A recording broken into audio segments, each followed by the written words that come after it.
folks, Nella here with LiShuang. So today isn't going to be a continuation of cleaning Umako because I did my nails. Tomorrow is the big Pride Parade in my city, and I'm actually getting to be on the float with one of the groups that I'm part of, so that's really awesome. So yeah, nails are done, so no cleaning dolls today. So I thought it'd be the perfect time to share part of this girl's story.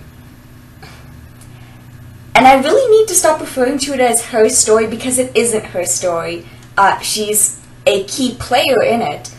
But the main character is actually someone I don't have shelled. It's Park Soo-jin, or following Western naming tradition, Western name order, Soo-jin Park, a Korean high school student that ends up in the town that this girl calls home, which is a crazy, dangerous, magical, incomprehensible city that's also sentient.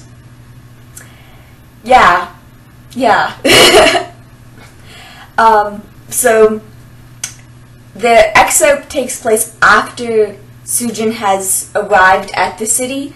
So if you want kind of a background of how she gets there, as well as a little bit about, well, her backstory, there's two videos that I did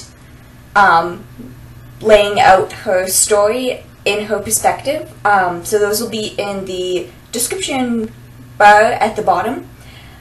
And now on to the excerpt. Enough was enough. Enough worrying, enough sleepless nights, enough planning, enough discussing, enough preparing, enough panicking, just enough. It was time to start properly searching for Woo-jin. There's only one problem. Soo-jin had absolutely no idea where to begin. Luckily for her, though, LiShuang did have an idea. And even though she'd only been in the city for a week, Soo-jin was starting to see a pattern. A lot of things could be summed up with a simple phrase. Luckily for Soo-jin, LiShuang was there. Luckily for Soo-jin, LiShuang was walking by the alley when the monster chased her into the city. Luckily for Soo-jin, LiShuang was able to frighten off the monster, though she still had yet to explain how she did that. Luckily for Soo-jin, LiShuang had a spare cot in her bedroom. And luckily for Soo-jin, LiShuang was able to convince her family to allow a foreigner to stay in their family complex. And now, this morning, luckily for Soo-jin, LiShuang had an idea of where to start searching. Well, she said, we could go to the police, but I don't think we should go to them first. And Soo-jin was a bit taken aback. She hadn't really discussed how law enforcement or laws in general or governance worked in a city full of monsters and magic, but she had assumed that there was a certain amount of similarities. After all, bureaucracy was bureaucracy everywhere. Why shouldn't we start with the police? Soo-jin asked. LiShuang hummed and hawed, and she took a sip of water. Well, what would we file it under? We may be a missing persons, but he could have gotten lost before he came to the city. And Soo-jin did have to agree with that. Woo-jin did not have the best track record of being able to locate himself in his surroundings.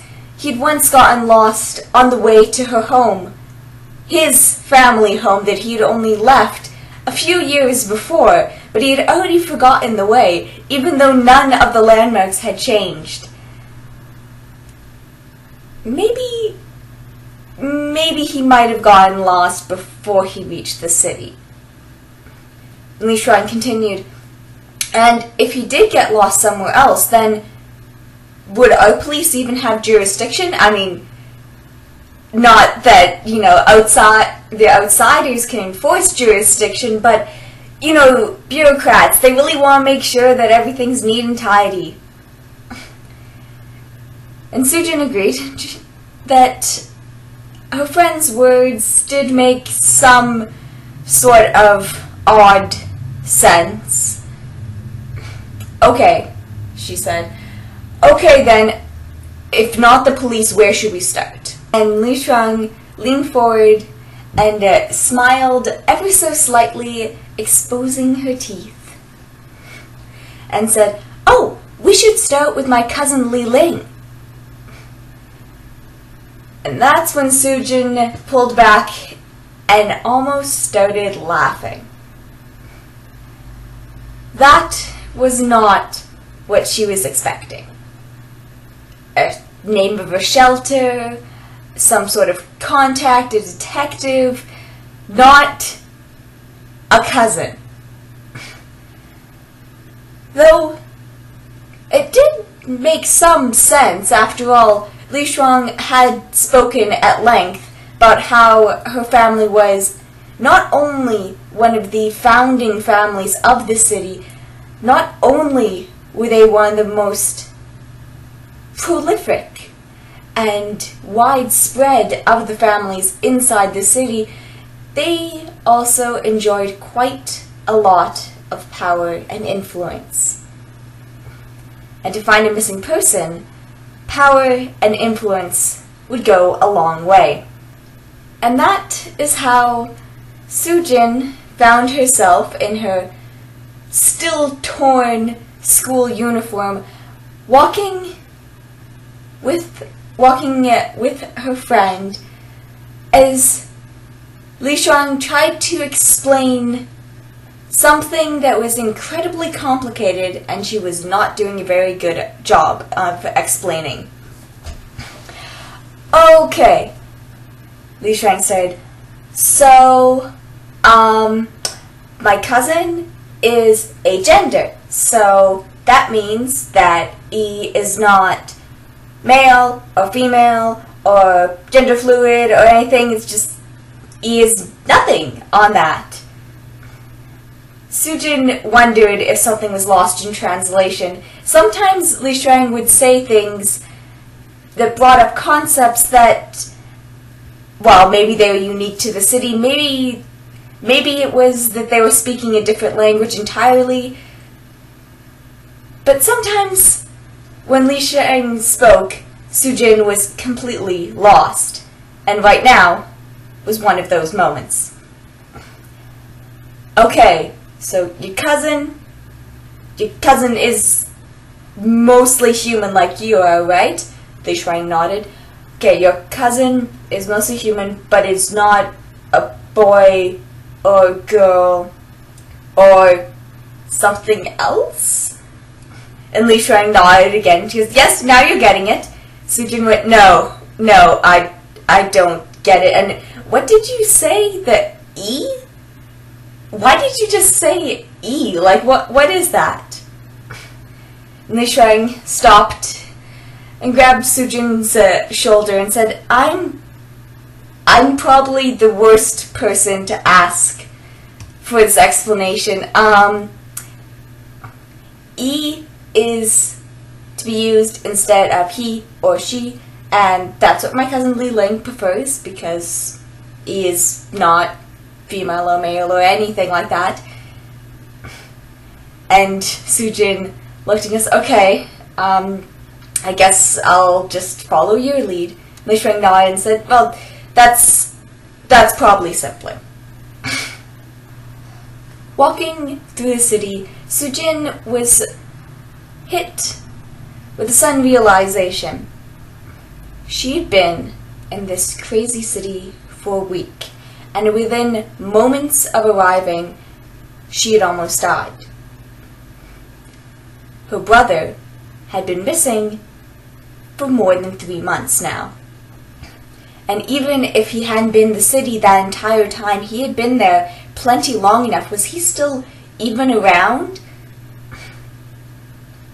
Luckily for Soo-jin, LiShuang brought her back to the present and out of her worries by cheerfully announcing, "Oh, we're at Li Ling's house now."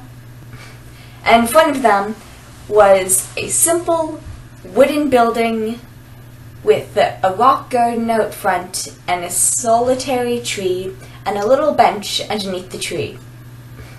They carefully removed their outdoor footwear and placed on the set of house slippers that had been left at the door for them. Soo-jin kept walking, trying to take in her surroundings, when LiShuang suddenly stopped, and Soo-jin realized that they were in a place that seemed completely out of place. It was a thoroughly modern office setup, computer monitors of all kinds, flat screens, old plug-and-play boxes. There were modems and towers. There was even handheld gaming devices and cell phones and smartphones and wires everywhere. And right smack dab in the middle, there was an office chair. And Soo-jin, well, she must have gasped at how out of place this modern, hyper-modern room was to the rest of the traditional house. Well, she must have made some sound, because the chair spun around and the person in the chair leapt up and exclaimed with a shout, "There is my favorite surviving cousin!